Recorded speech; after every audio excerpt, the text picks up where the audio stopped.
I would think the initial push, the initial interest is going to come from the .NET community mostly, because they will have been exposed maybe earlier and more often than other developers. So what special advantages do you get when you're working in .NET, when you're working with Visual Studio in Azure?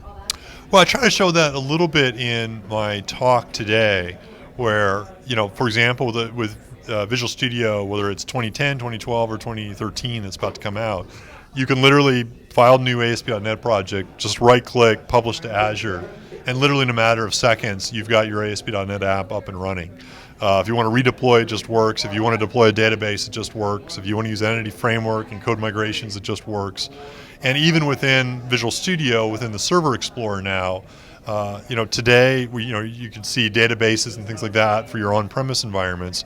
We've added a new Windows Azure node, so now you can see your virtual machines, you can see your websites, and literally without leaving Visual Studio, you can create and manage all of your resources inside the cloud in a fully integrated way. We also have much richer support with Team Foundation service, so that you can do deployments from the cloud to your from TFS into the cloud. You can do bug and work item tracking and a whole bunch more. So, I think there's a really fantastic way for Visual Studio and .NET customers to really take advantage of the cloud. And we really think if you're using VS and .NET today, you really should check out Azure, because even if you're only still deploying on premises, there's a heck of a lot there you can take advantage of that'll make your life really easy.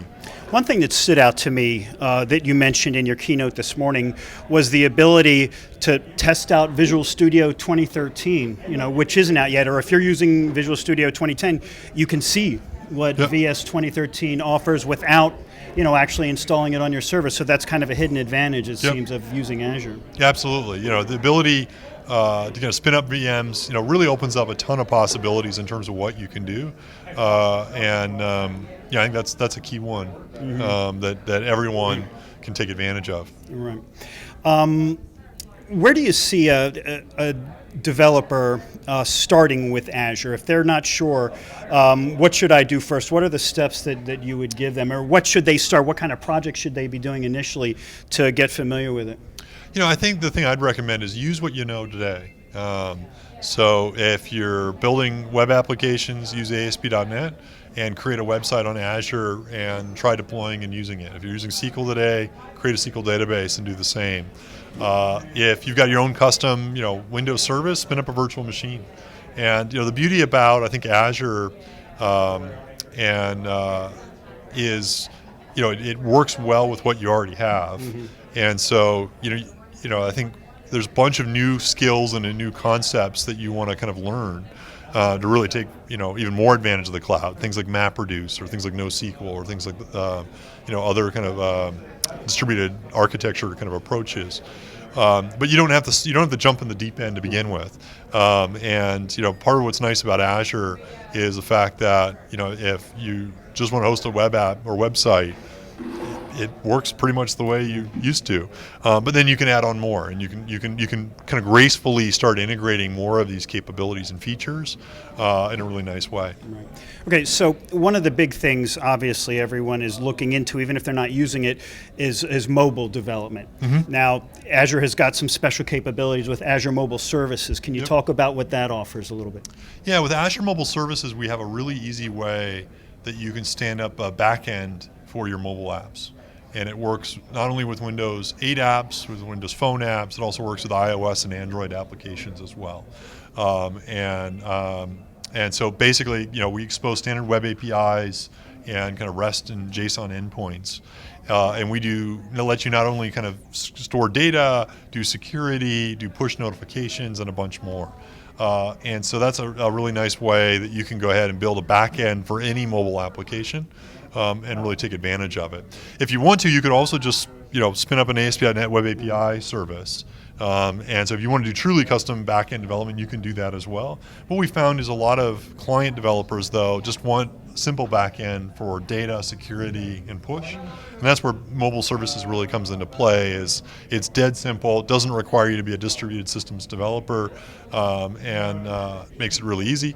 But then if you want to, you can always go deep. You can always build your own custom back end and take full advantage and write whatever system back end or service that you want to, and use that to host on Azure as well.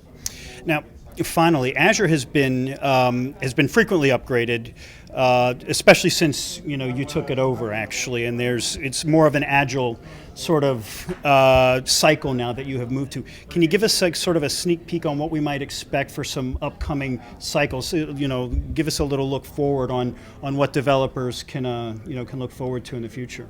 Well, generally we've tried to use kind of I kind of call it the flow-based development model, in the sense of we ship every week, and so we do feature updates literally every week, and all of our teams are basically trying to make sure we can deliver features as fast as possible with the highest quality possible, and so you'll see some more cool features coming out later this month, but in general, usually I try to do an announcement post about every 3 weeks. Okay. That kind of rolls up all the new features that have shipped in the previous 3 weeks. Do you find that's working well? I mean, do developers really sort of appreciate the more immediate response maybe to an issue that they have or a feature that they want to see?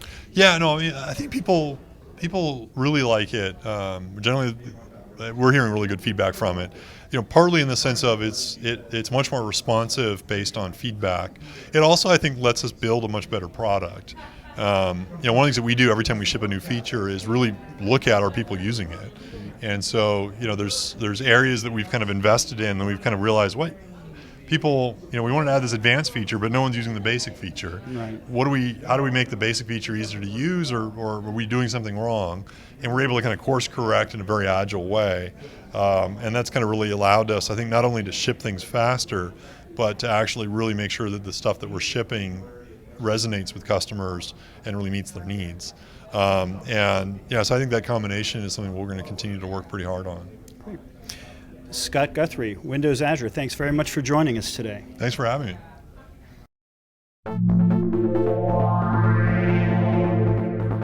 me.